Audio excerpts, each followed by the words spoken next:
Good afternoon and welcome to the Sam Lacrosse Show. Happy Monday. If you pay attention to our cultural conversation at all, you'll notice many trends. Iran is the biggest threat on the world stage. Putin is a dictator who wants to reconstitute the Soviet Union. The credit card companies just want you to be able to travel more and get money back on your groceries.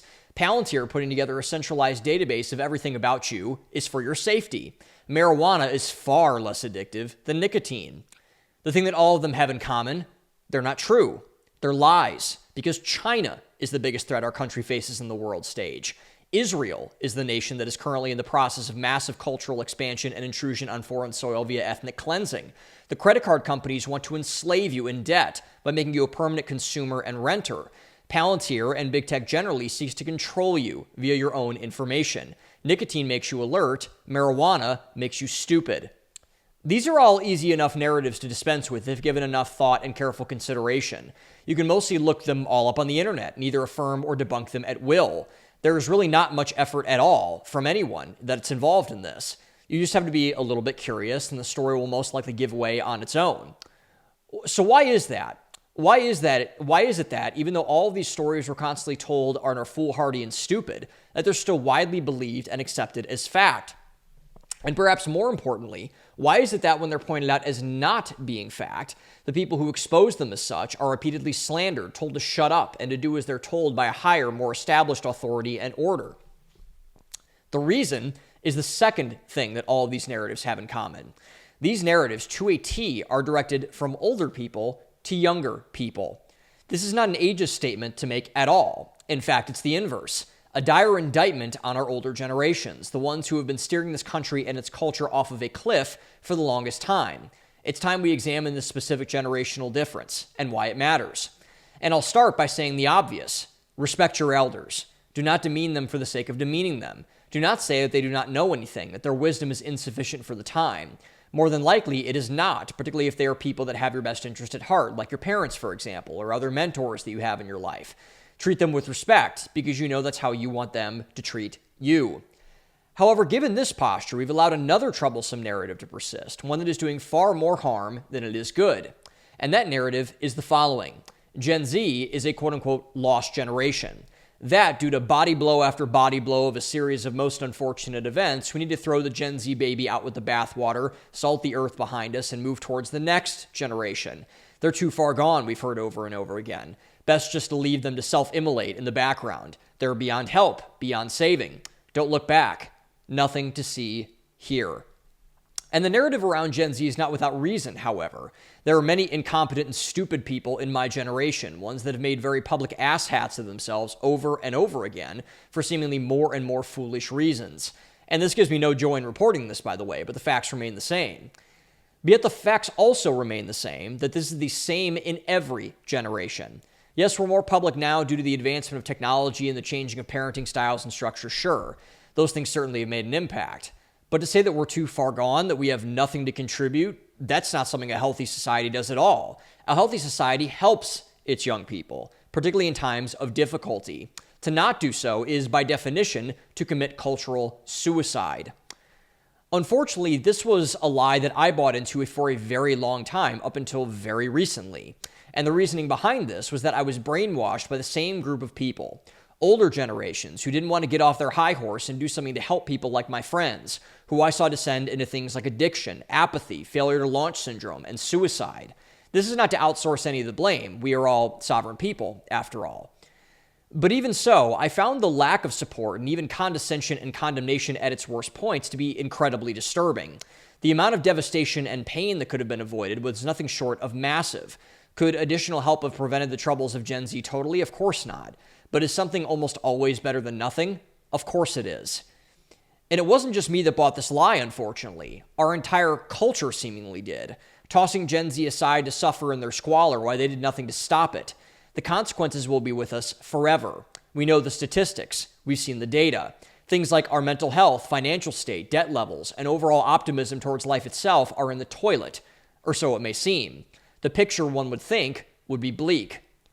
But thankfully, like all the other narratives we've been discussing, the talking points around Gen Z fit the bill perfectly. It's a lie. In fact, it's not even remotely true, because Gen Z is not going down the tubes. We are not falling from the sky. We are not a lost generation.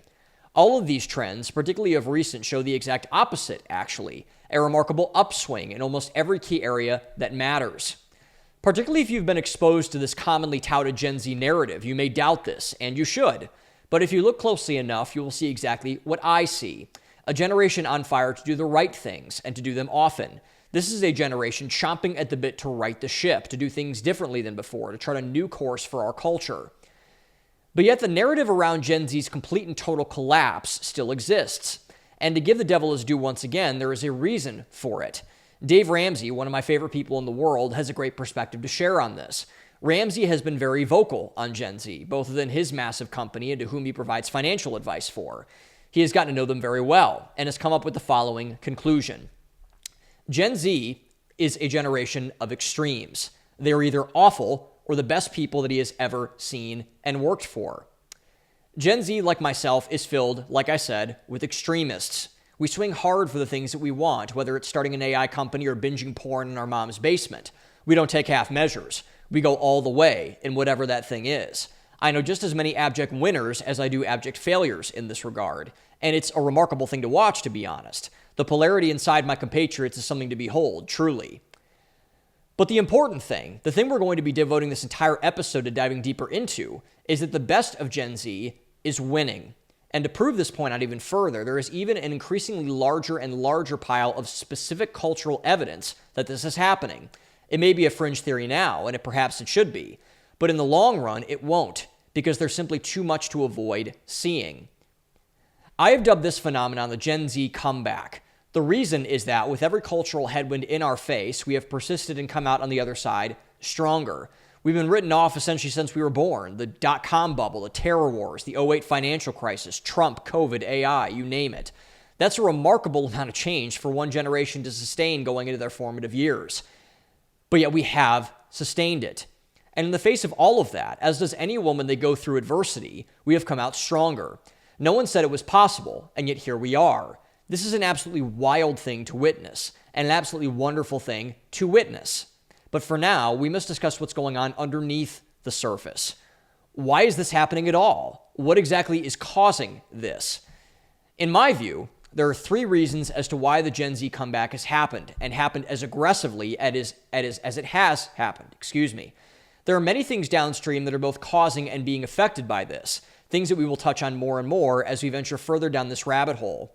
But when boiled down, I believe these to be the three most important factors in the rise of Gen Z to becoming the most redemptive generation America has seen in more than a century. First, Gen Z has overseen not just the failure, but the systemic failure of all of our institutions during the span of their lifetime. Long rotting away, America's institutions across all spheres of life, from education to medical to political, have been slowly dribbling into decline. Almost no one, out of either hubris, ignorance, or pride, called this out. No one attempted to fix any of the problems that were clearly present. Better to just ignore them, to leave them be. Unfortunately for Gen Z, they all seemed to break simultaneously when they came of age. Everyone was caught totally with their pants down. When things break, it always hits the most vulnerable first and the hardest.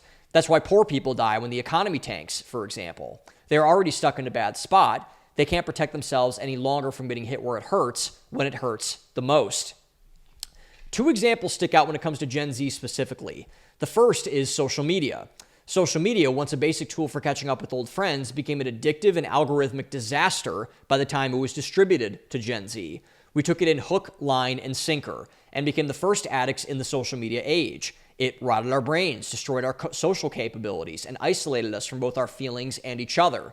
We've seen no institutional support on remotely trying to solve this problem. Everything done from our technocratic overlords has, to the contrary, made the problem far worse. And the second is the COVID pandemic. Many older generations still don't quite comprehend just how much was stolen from Gen Z during the pandemic. Graduations, proms, senior bar crawls, nights out with friends, 21st birthdays. These are seminal coming-of-age moments for young people. Gen Z, almost to a person, missed out on at least one of them, if not multiple of them. They have not forgotten that, because they can't. And now, with the benefit of hindsight, they have seen that largely all of the quote-unquote precautions we took during the pandemic resulted in nothing substantive at all. It was a lose-lose scenario for young people, and we fell for it completely. The aftermath of these two and all the other institutional failures directed at Gen Z, the complete dissolution of trust between Gen Z and any institutional force, no matter what it was. Put simply, we don't trust anybody or anything anymore. So given that, we're willing to question everything, from what kind of chemicals are in our water to what type of foreign aid we're giving to countries not named the United States of America. There are no more sacred cows anymore. They've all been slaughtered. Second, Gen Z is completely exhausted from the fire hose of information we've been forced to drink from quite literally all of our lives. This goes far beyond social media, by the way. Throughout the entirety of our lives, we've been encased in a glass menagerie of information, so ensconced in everything that it has gone all around us that we can barely see 2 feet in front of our faces anymore. We can't find an off switch because there was never one built in the first place. Even Steve Jobs admitted that. Because of this, Gen Z was the quickest generation to wring out the towel of our information industrial complex. The vast majority of older Americans are still working their way through just how much communication has changed. The generation under us, Gen Alpha, is too busy creating new information out of nothing with generative AI and things like it. We've seen both sides of that spectrum and want nothing to do with either. But this has led to something remarkable. Due to Gen Z being sick of all the information thrown at them and not wanting anything new added to what is already existing, we have, largely, worked out what is most important about our information. What does information exist for? What is the point of having information in the first place? Why do we consume things? Why do we want to find things out, to know why things are the way that they are? And Gen Z has found their answer to this question. The things that give the most meaning are always the ones that are traditional and value-driven. Gen Z is the most conservative generation in recorded history. It is also the most on fire for religion that we've seen in a very long time. We don't want to be ballers. We don't want to be poor. We simply want to be. We like what we like, want what we want, and want everyone else to stay away from us while we do so. That's the American dream, which is why Gen Z has wisely curated everything that isn't that out of the picture. Third, because of both of the above factors, they're not waiting on anyone to save them. They're acting.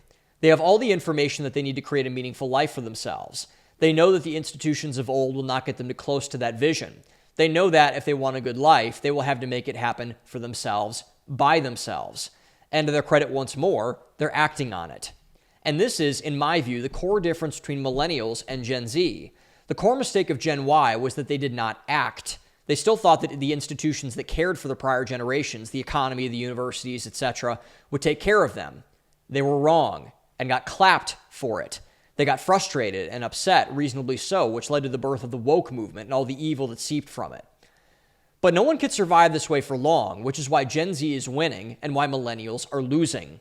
The reason this is so is because in anything, a victim mindset can and most likely is fatal for anyone who adopts it. A victim mindset has never led anyone to achieve anything, which is why Gen Z is doing so well. They know they have their agency and are using it to their advantage to craft the lives that they want. That's what Gen Z is doing now, crafting a new world filled with newer, more optimistic lives for themselves. The question then becomes, what will the results be if this continues, if Gen Z remains unimpeded in their pursuit of a new version of the old quote-unquote good life? What will the ultimate consequence of this be? The only cure for a declining civilization is an active population. We haven't had one in America since the end of World War II, when the greatest generation came back from their various theaters to build the world that would later be destroyed by the baby boomers. That decay has remained unimpeded since that point, with only Gen Z in the way to stop it from completely decimating all that our forefathers built. What could this look like if fully actualized? More value-driven companies, how about, that define corporate culture, that are anti-family and anti-values. More families in general, with plenty more children than what we're currently having. More religious faith, including conferences and picnics and all the things that invite more people in to experience the magic of what God can do for them. More than anything else, more values and what they can do for people, no matter who they are or where they come from. Everything good is downstream of a good value system. Gen Z can be the generation, if they press in hard enough, that shows the world that truth once more. Everyone should be rooting for this, by the way. There's no reason not to. We've seen what the alternative is like. It has done nothing to us but drive us further into hedonism, meaninglessness, and squalor. There is nothing advantageous about a valueless culture, about one that doesn't make room in its society for the permanent things, the things that create abundance and joy for anyone who has the courage to chase them. But not everyone is. This is a very telling thing to witness. It is a very telling thing indeed to see the resentment, and dare I say the hatred, coming from our institutions and older generations towards Gen Z for striving to correct the wrongs that have been so polluted our society. Why are they doing this? Simply put, they're jealous. They're jealous that they aren't the ones getting the credit for fixing it, and for people actually finding out that the fix is in on them for bringing out this heinous attitude in the first place. It's not healthy for the old to hate the young. It's even worse, and I dare to say that fatalistic, for the old to hate the young. But they do, in more ways than most would care to admit. It's a shame, and shameful. Gen Z still has a long way to go. There's a lot of mess that needs to be cleaned up. The good news is that we are already so far ahead of where we once were. We have a tremendous opportunity here to be what King Randall dubs the Joshua generation, the story of the redemptive heir to the throne, the one who can finally carry us into the promised land that would give us what our divine destiny promised us. For all of our sakes, we best hope that that conclusion comes to bear.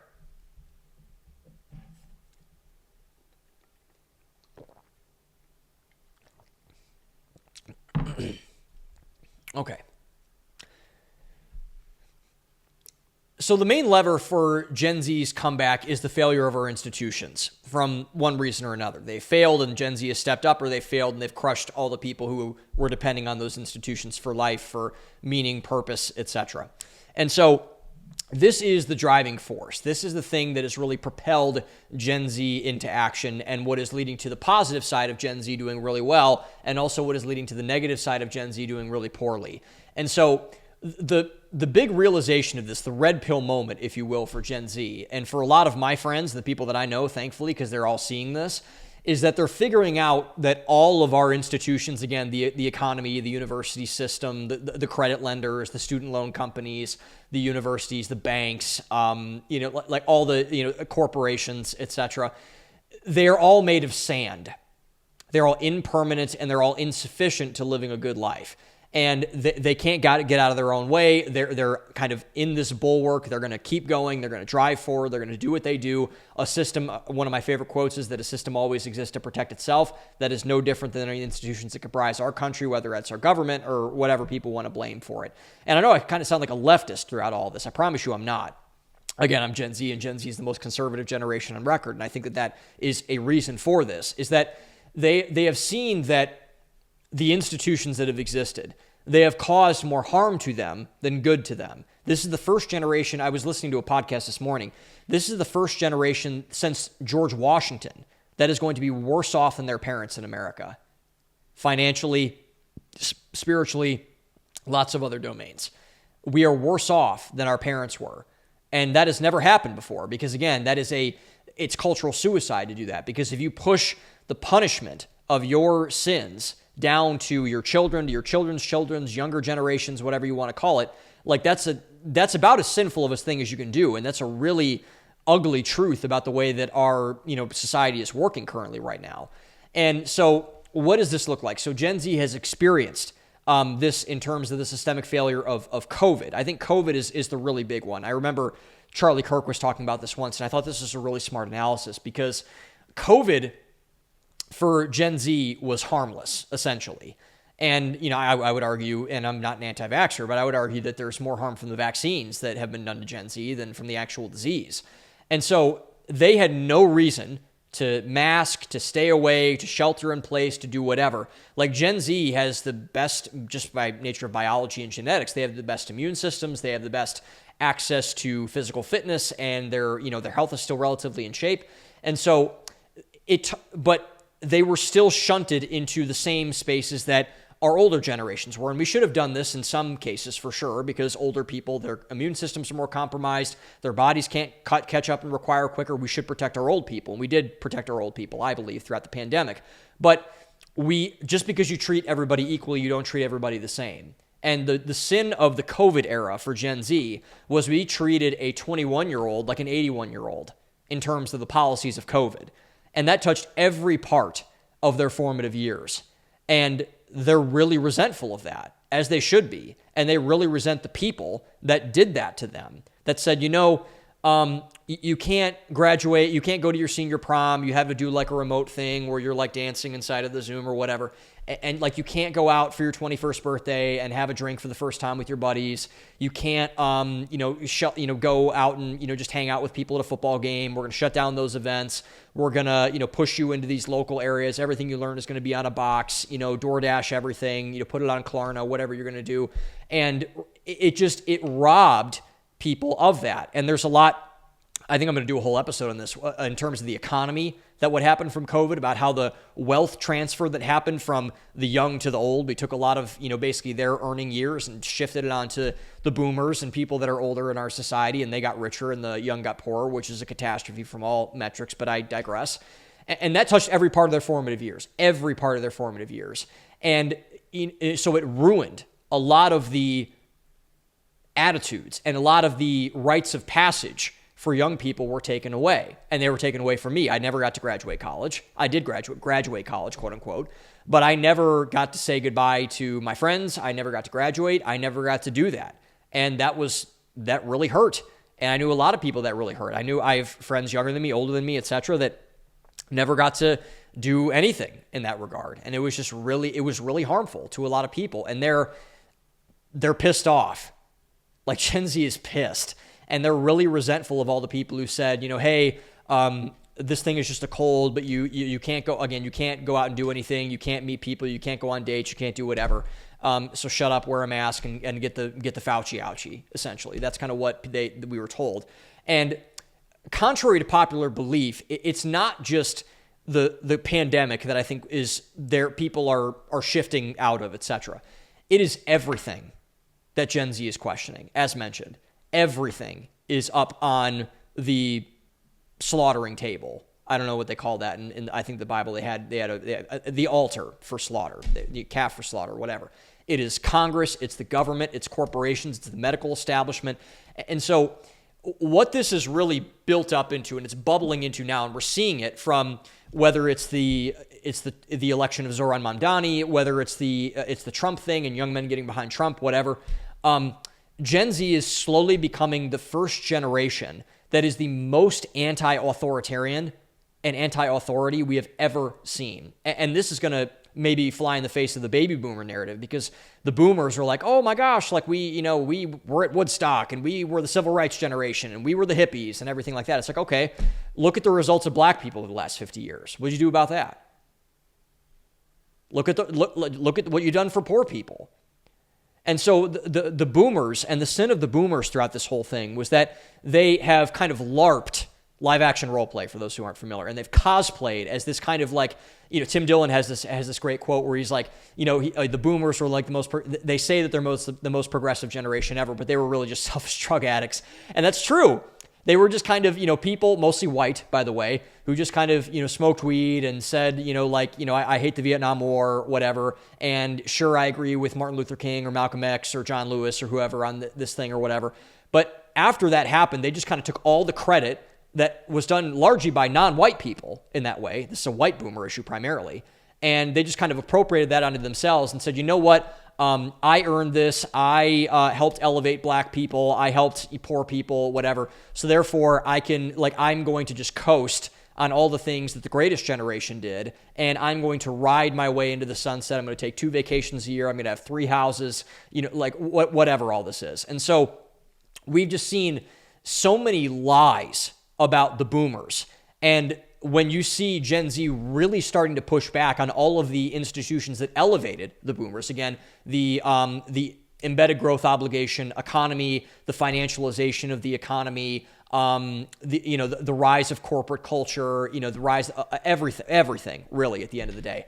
And when you see the Gen Z is saying, hey, I want to break this thing, like I actually want to break this thing, the boomers are like, whoa, okay, like you're attacking us because we are the ones that have been the beneficiaries of these institutions, even though we say that we're against them. They're actually not. They're lying about that, which is why you hear all of these lies from older folks onto younger folks, because you have all of these things that are getting spun out of them to protect the institutions that protect older people.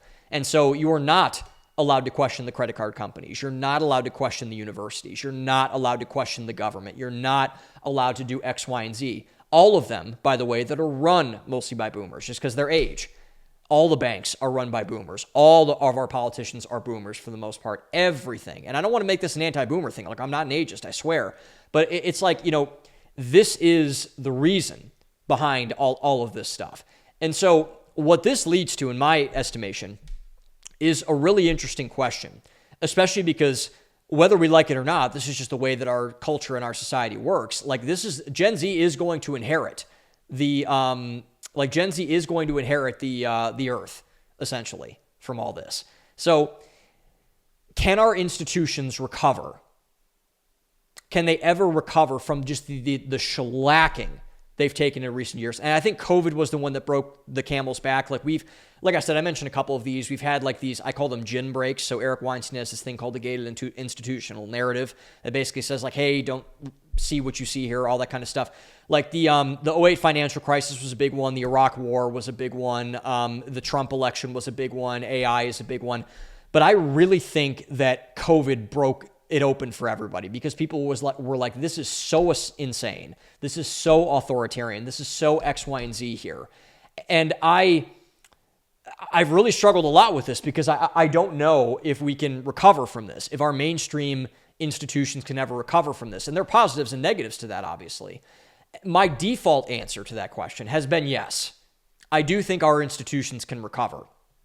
But mostly because I can't imagine a world without them, by the way. Like, I mean, if we were to just say like Tucker, he made this hilarious point, his turning point speech. Like, what if everyone just stopped paying their credit card bills? And, not permanently, I don't want to take out these companies, but what if we just brought them to their knees and said, stop and drop the interest rates and like forgive all the debt or something? And obviously, like, there's a lot of nuance around that conversation. I agree mostly, but regardless. But I'm not so sure anymore. I'm really not sure anymore. Like, what happens if we do stop paying our student loans and we stop paying the credit card companies and we elect people like Zoran Mamdani to be the mayor of the flagship city of this country? And so what I'm beginning to realize is that our institutions that we've so depended on are so despised in our current moment. They are so hated by everybody, by young people, most importantly, that we almost can't help but let them go by the wayside. We need to let them die. And I think a lot of them are dying. Like, I think a lot of this stuff is going to be a lot more permanent than we think. And do I know if that's a good thing or a bad thing? I don't know. I am a big fan of I'm a burn it down person, but only if we have something to replace it nice and neat on the shelf or wherever we're going to say. Like, I'm totally fine with like, if we want to shred total government agencies with Doge or whatever else, fine. But like, what are we going to have in replacement for that? So I don't know. And this has kind of led me to my new conclusion about this, which is that I do think that the vast majority of these institutions are done. I think they're done. Like, I think the biggest example of this is the universities. I think college in America has taken a almost irreconcilable hit over the last 5 years. I truly do. I think that the quote unquote elite universities, I think they're cooked. I think Harvard's done. I think Yale's done. I think, my cousin goes to Cornell Law School. I think they're done. Unfortunately, hopefully he gets out and gets a good, job as a lawyer and attorney before that. Hope that happens. So shout out to him. But I think they're done. And done, what does that mean? Done in the sense that they are going to need to capitulate and compromise the demands of the younger generation. And they're going to say like, hey, we kind of are, in the case of the universities, we kind of are like a hedge fund with an education department attached to it. And yes, we have a $50 billion endowment, but that's nothing to see here. We don't, do whatever and all that kind of stuff. And we're not going to, stop the anti-Semitism on campus. We're not going to do this, whatever, but like nothing to see here. And so, and they're going to need to do this to capitulate to the younger generation, not out of a sense of entitlement, but out of a sense of survival. Like, this is vital that we get this right. For me, my children are never touching university. They are never touching a public school system. They are never working for a corporation, if I have any say about it. And they are free to do what they choose, I suppose. I don't have children yet. I want them. But they are going to need to come back to Gen Z and say, hey, we screwed this up. We're sorry. And we're going to have to fix this. And so this is a good thing. I think this is the power of a democracy. This is the power of a republic, a citizenry, Gen Z is enacting and wielding their power as citizens should, by demanding that they be served by the institutions that they fund and that they prop up, not in the inverse. A government does not exist to leech off the citizenry. A government exists because of the citizenry. A citizen, which all of us are, if we're listening in the United States, and you are in a separate country, at least hopefully you are, which is okay, then that power needs to be realized, and it needs to be funded and propped up. And if they don't, then those institutions do deserve to get burned.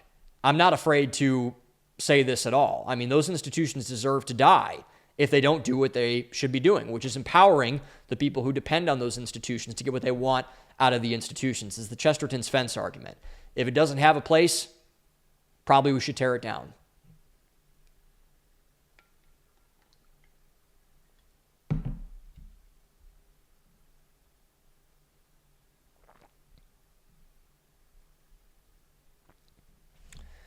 So I wanted to, I saw this story last week. This is kind of actually the impetus for this whole episode.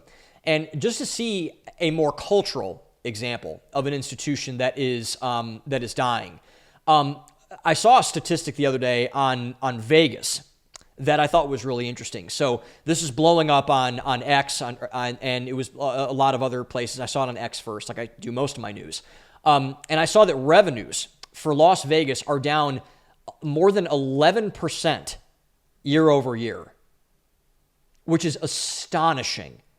Like, that is an astonishing statistic. So Las Vegas, the entertainment capital of the world in many instances, their revenues total across the city are down 11% year over year. And this is going to be more of an economic discussion we're going to have, but it's something more than economic. But to focus on the economics for a second, this is a devastating blow to happen to Vegas, because what Vegas is, I've been to Vegas, I think, like probably 4 times. I've never liked it. There's a reason I don't go. I've never gone out in Vegas. Like, I think that's disgusting, to be honest. But anyway, but I do know that the economics of Vegas, if you go there, like, you can't really avoid it. Vegas is a tourism and a service-based economy. They have some of the best restaurants in the world, obviously some of the best casinos in the world. They host, big boxing matches and UFC fights and everything like that. It is a wow, look at this economy. Like, they have great chefs, they have great fighters, they have great casinos. There's lots of money in the city. They have a lot of big personalities that live there. Hormozy lives there, Goggins lives there, Dana White lives there, everything like that. But the problem when you have, this is where the United States broadly has gone wrong. If you have primarily a service-based economy, which is what we have now in the United States, which is a catastrophe, and it's tourism as well, because people want to see, like, oh my gosh, I want to go to Vegas, whatever. And so the service-based economy, what that means is the vast majority of the people that work in that economy are waitresses, they are casino workers, they are restaurateurs, they are cooks, a lot of other things. And so Vegas does not have a thing that they create other than what is being created out there on its own accord, which, if you take out that leg of the stool, Vegas is just going to collapse. And we've seen that with the revenues all dropping in terms of, Vegas and everything like that. So when you take out the revenue of the service-based economy, when you cannot pay your workers to shuffle your cards and to clean your bathrooms in the casino, or to work on the grill at the restaurant, like whatever, it's gonna spiral into more and more bad stuff all the time. And this obviously is not a sustainable thing at all. And they're going to need, I believe, maybe government intervention, at least from the state of Nevada and probably the federal government, to save that city. And honestly, like with Trump in there, they might get it, just because Trump loves Vegas. Trump has a hotel, I believe, out there, and he's good friends with Dana White, and he loves, the UFC fights and everything like that. And the thing about entertainment, about service, restaurants, casinos, arenas, the Sphere, etc., is that they are all based on labor. Like I mentioned, it's all waitresses, it's all concession stand workers, it's security guards, whatever. It is a heavy labor-intensive economy that Vegas is built on. And so labor, for those who do not know, is the most expensive part of any business. That's why the immigration issue is such a big deal. They want to get cheaper labor to do manual work. That's why, previous administrations opened the borders. It wasn't because they wanted to be nice to brown people, because if they wanted to be nice to brown people, they'd have them come in legally, but they didn't. They wanted cheap labor and they wanted votes, which is why they opened our border, but that's a whole separate issue. But generally, the point is, if you're working a construction crew based on United States citizens, regardless of color or national origin or whatever, but if they're citizens of this country, you have to pay them more than you would someone who is not in terms of that, because labor is expensive. The work hours you pay someone is expensive. I have a good friend of mine, a family friend. They own a roofing business up in Northeast Ohio. They have to pay their labor crews to go out and they put shingles on houses. They clean out the yards, all that kind of stuff. And so the thing about that is, if you do not have cash flow, if you do not have consistent revenue over time coming in to stimulate that, to pay your workers, you're going to go under. This is why, restaurants and grocery stores, anything based on food, really, for example, their margins are, if they're lucky, about 1% to 2%. 1% to 2%. This is why, if the soon-to-be mayor of New York, the government runs grocery stores, if he actually seizes that property, it's going to be bad. It's going to be really bad, because if the margins are already so thin already, and if you make them thinner by intervening in a way that you should not, it's a catastrophe. It's just an absolute catastrophe. So that's the economic reality of this. But why is this actually happening? Why is Vegas taking a nosedive? We're Americans. We love Vegas and the lights and the casinos and the fights and the gambling and all that kind of stuff. We love that in some ways. I don't, and many people in Gen Z don't. That's why I wanted to bring this up now. So I think the reason why, and Vegas exists to profit primarily off of young people. Young people like, oh my God, I've never gambled before in my life. Oh my God, I want to go out in Vegas. I want to go to a rooftop and see Tiesto or whatever. And so, but what's happening is that Gen Z is kind of done with that stuff. They're not interested. They're not interested in the debauchery, the hollowness, the fraudulence, really, that comprises the Vegas ecosystem. I personally have never met a person of my age bracket that has gone out of their way to go to Vegas, that I respect from a values perspective. I know people my age that have gone to Vegas, but a person that I really respect, I'm like, okay, that person's got a good head on their shoulders, going to go somewhere, they're doing something, they're on a good trajectory in their life. They've never gone to Vegas, ever. And I think that's for a reason, because Gen Z's value system that they have adopted is that it has made them incompatible with something so empty, morally debased, criminal, if we're being honest, in terms of, gambling and all that kind of stuff, as Las Vegas, which is obviously a major issue for the city that thrives on that business to be going strong for them. So if they do not have a pipeline of young people to go to casinos and go to the restaurants and go to the brothels and do all these things and have sex with people and whatever, they will not have a city. They will not have an economy that works, because Vegas does not produce anything, remember. Vegas is a transactional economy. It's all, I want to go see U2 at the Sphere. I want to go see a UFC fight at T-Mobile Arena. I want to go gamble at the Venetian or whatever. And I've been to Vegas multiple times. I've eaten at their restaurants. Restaurants are fine and, good. Actually, I think their food is pretty good. And so I've had lobster and steak there. It's fine. But this is getting to the bottom of the brainstem on this. I think that Vegas, the ugly truth about Vegas, and this is the thing that I think people are starting to realize, is that Vegas was always a boomer fantasy and fetish that got way out of control.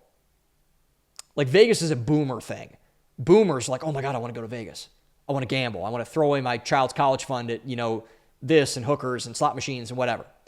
So the boomers, the most entitled generation in American history, wanted to create a grand crown jewel for the time that they grew up in, a time of opulence, decadence, all those things. So they created Vegas. And it's so perfect that it's happening this way, because it is the perfect, emblematic symbol of a valueless generation that was devoid of anything of substance. Everything that we make, everything that we do, that we say, how we talk to people is a projection of something, most certainly your values. And it is totally emblematic of the generation that despises Gen Z so much, which is the boomers. It is totally It is the most boomer thing ever, is Las Vegas. I'm going to abandon my responsibilities, throw away my hard-earned money at gambling or girls or, drinks or a nightclub or like whatever it's going to be. And there's places everywhere. But when you have a city built around this and you have a whole generation of people abandon that city for something else, that's an issue. And I don't think it's an issue that is without cause, which is why Gen Z is not going there anymore. And they shouldn't go there anymore because Vegas, I think, needs to die. And I'm glad that it is to a large degree.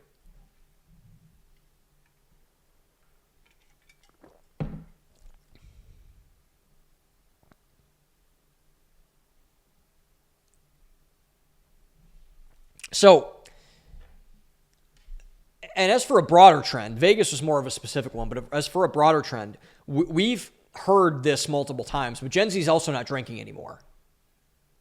They are not consuming alcohol in any form. They're not going out for cocktails, not going out for beers. They're not even drinking White Claws anymore. Like seltzer is the most Gen Z drink ever.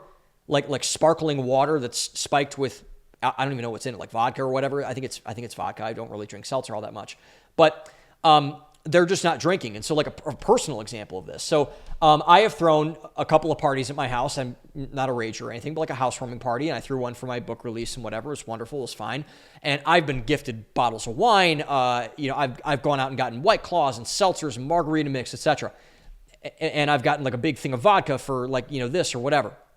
But I have never had anyone go out of their way at my house, of all the people that I care enough to have over my house for a meal, for a party, for a gathering, whatever. I have never had anyone go out of their way to grab a single thing. Not a single drink. At times, I have been the only one drinking. And I end up throwing it all away. Like I remember after my book release party a couple weeks ago, I took all the White Claws, I just popped the cans and dumped them all in my sink and threw them all in my garbage. I'm not going to drink them. No one else drank them. So, like, what's the point of having them in there? And I end up just chucking all of this alcohol that people have, put together from that sense. And so, again, like, what is going on here? And it keeps happening over and over again. Like, I never have been invited out to a bar by a friend in recent memory. I just haven't. And many older generations are confused by this. Like my mom has been, at some of these parties that I think a couple of them that I've thrown, and she's like, "Oh my gosh, we should get you these." And my mom is not a heavy drinker at all, but she's like, "Oh, let's get this and let's put this there and whatever." And I'm like, I kind of have been hesitant to kind of like, yeah, like throw that in there, mom, or whatever. And she but she's like, no, like we got to have this, whatever. My mom's a hospitable person. She's a nice woman, obviously. And, I'm just like, I wanted to tell her, I'm like, Mom, like, I don't think we'll need it. And she's like, well, just in case. And I'm like, okay, fine, whatever, we'll buy some. And my mom is just so confused. She's like, Sam, no one drank any of the White Claws or the beers or anything that we got. I'm like, yeah, like no one drank any of the beers. And they're asking like, how in the world is this possible? Because so much of their culture, from what they've told me, what they still do, and my parents are not heavy drinkers at all, but like they go out for alcohol and they do things. And they're like, oh, I'm going to go meet a buddy out for a beer or for a bar or whatever. I'm like, okay, fine, great, do that. Mom going to go out and get some drinks to their girlfriends, whatever. Fine, great, I don't care. And so the reason behind this, the reason for that it's not only possible but preferable for Gen Z is the same reason as to why everything in this generation is. They just know more. Gen Z knows more about alcohol. They know more about beer, wine, hard liquor, etc. And also, they've seen the destruction that it's wreaked on their parents, their grandparents, etc. The amount of family friends and family, whose parents, grandparents, aunts, uncles, who were functioning alcoholics for the best part of it, particularly old, like more like around the 50s age, like my parents' age, like that are functioning alcoholics that have just constantly consuming alcohol, drinking. And they're like, no, I don't have an issue. I don't have a problem, whatever. But like every weekend, it's like they're blasted out of their minds, like this beach house or whatever. I'm like, whoa. I look back at that. I'm like, holy smokes. Like that is a not good thing to have happen. And then there was this, I think the big red pill for a lot of people is that Andrew Huberman, who I'm neutral on. I think Huberman's kind of boring and he's kind of a science dork and I don't really enjoy him all that much, but no problem with him personally. But he had a very, a now infamous podcast on alcohol. And he went through, and Huberman's very detailed at what he does. And so he goes through basically everything that says, like, you know, alcohol is composed of this, and this is what it does to the brain, this is what it does to the body, the bloodstream, etc. And so he basically has said that there are zero, like literally zero, positive benefits from alcohol. Not even socially. A lot of people are like, and me, I was one of these people, like, oh, it's a social lubricant. Like I can't talk to attractive women without alcohol in my system, like whatever. That's not true. It actually makes you less confident, makes you more anxious, more insecure. It messes your body up. And it's been over and over and over that this is kind of a thing that's happened from it. And I'm not totally abstinent from drinking, but like you have Rogan going away from it. You have a lot of people that have been really just, you know, in this culture for a while that are going away from alcohol, like Joe Rogan. Like Joe Rogan gets drunk at his podcast with, you know, what he does with Gillis and Mark Normand and, you know, Ari Shaffir and all those guys, and he just doesn't do it anymore. And he said he feels great. And so I think this is a reflection more broadly of Gen Z being a very rational generation. Unlike the millennials, this is another key difference between the millennials and Gen Z. They do not go based off their feelings. I have to get a drink because I need to impress this girl at a bar. I have to go out to get validated by my friends because if I don't, I'm a loser, whatever. Because they've seen what it did for that generation and the generations that came before them. And many people, including me, make this error with Gen Z and millennials. We end up kind of saying that they're the same thing. And we say that, oh, it's just young people. It's like, well, what kind of young people are we talking about? Like millennials aren't that young anymore, by the way. They're not. They're in like their 30s and 40s by this point. And so they conflate the two. They conflate Gen Z and millennials. Like, oh, young people are lazy. Gen Z's not lazy. Millennials are. They are. And this is one of the things that is the difference, the biggest differentiator around it is that they do not need the validation. They don't need to feel a certain way about something to stop drinking, whatever. And this is really the biggest differences between those two generations is that millennials have this almost kind of like weird, like incessant drive to like be felt as something by people, which I don't understand. Well, I do understand because that was me. But like I look at that now, I'm like, oh, look, that's so sad in many, many ways it is. But, you know, at the end of all of this, the bottom line that Gen Z has figured out, and I'm glad that they have, is there's no rational reason to drink, like at all, to be honest. It is all cope for something you want to hide. It's the same as any addiction, whether it's pills or porn or drugs or alcohol, like alcohol in this case, sex, whatever. It is all coping. It is all compensating for something that you want to hide. Your fitness, your lack of social, you're the big funny guy at the bar, your lack of social skills. Oh, like I need to be drunk in order to talk to guys, talk to girls, your relationships. Oh, I'm going to hang out with my buddies. The only place we can hang out is a bar. We can't, you know, hang out without being shit-faced, blasted out of our mind, whatever. And alcohol does nothing for you but numb you to reality. It does nothing but numb you. It takes you away like any addictive substance does. Again, whether it's sex, pills, porn, whatever the thing is. It does nothing for you but numb you to what's going on around you, which is why Gen Z is rejecting it. Like I said a couple weeks ago, like my pastor, Ethan Marola, is my friend. He said in one of his sermons a couple weeks ago that Gen Z is a generation that loves truth. They love reality. They're not trying to escape it. They don't want to because they like living where they are. They're like, I've kind of seen enough of the construction of this matrix type of reality that we're living in. I don't want that anymore. And anything that gets in the way of that, that obscures that numbs that, is not favorable to them really at all, which is why I think we're seeing this backlash of drinking and everything like that that's kind of coming into that. And that's a very, very, very important thing. And I think that that's the reason why Gen Z is leading the charge of this anti-alcohol movement. I think it's here to stay because I think we're kind of, again, self-regulating from this, which I think is a very positive thing because alcohol is, at the end of the day, it's way too destructive. And I think that it's good that we're going away from it.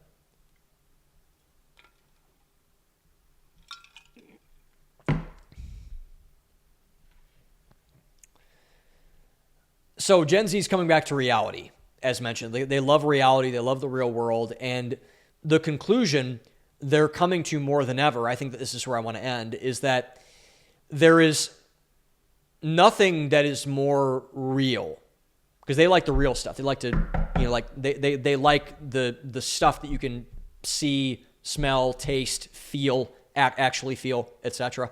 And so I think what this is ultimately is going to lead to, and why we're seeing this in the culture from multiple angles, like no one can ignore this anymore, is that there is nothing more real than God. There's nothing more real than God. And this is why this religious revival, whether it's Islam or predominantly Christianity in the West, all of the things that Gen Z values, which are traditional values being paramount, family, whatever the thing might be, traditional values, getting back to those traditional value systems are the top of what Gen Z values, are all the things that come from not the government or a social movement or a politician or an influencer or whatever. They are all things that come from morality.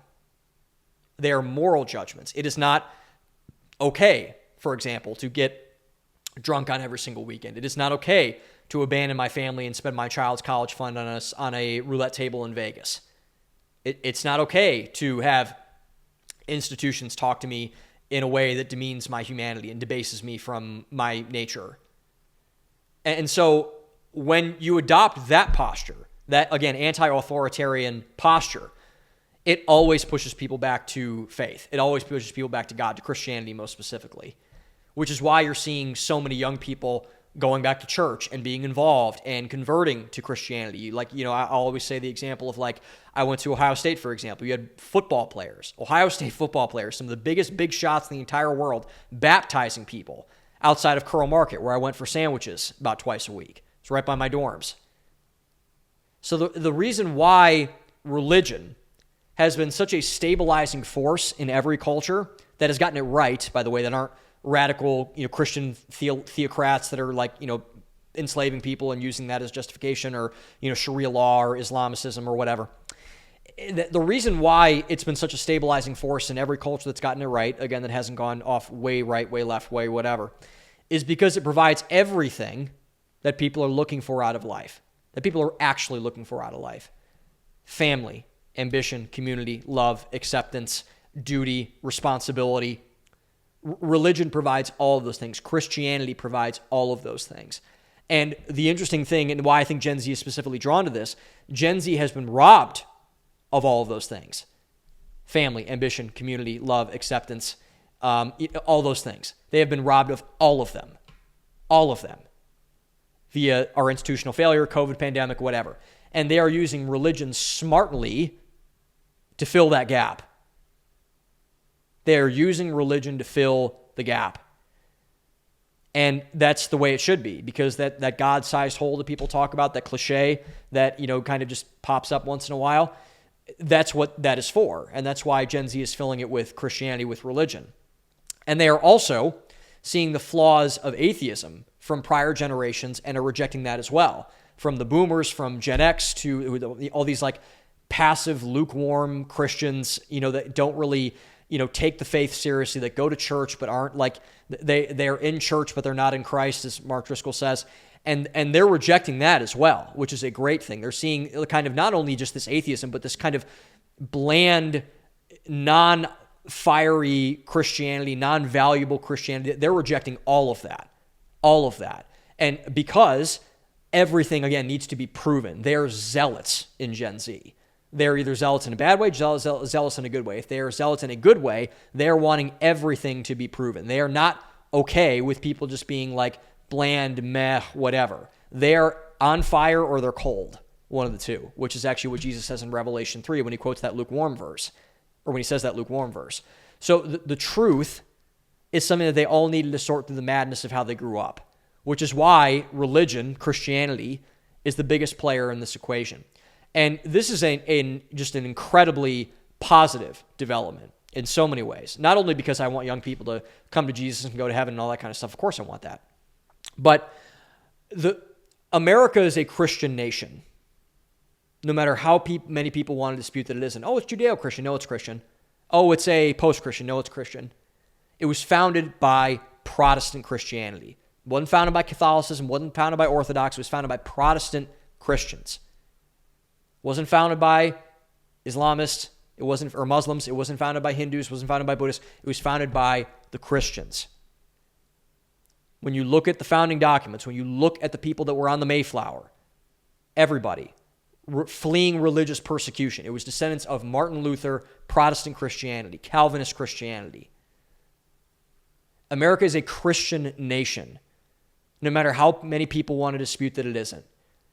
America is fundamentally great at its core because of its values, which are predominantly Christian in nature. So when its citizens embody that, the country thrives. When they don't, it falls apart. And by the way, no animosity to any of those groups. Fine. If you want to practice your religion, practice your religion. That's what America's for.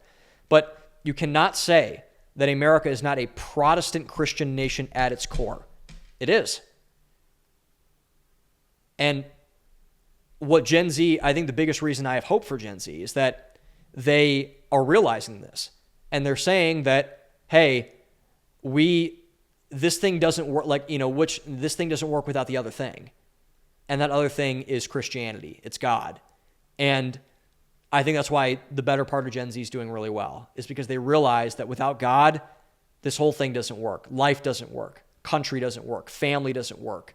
Everything is theological. Every conflict you have is theological. Everything important is theological at its core.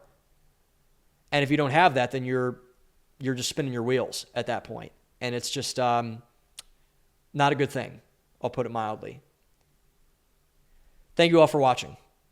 Own the day, open your mind, and I'll see you next week.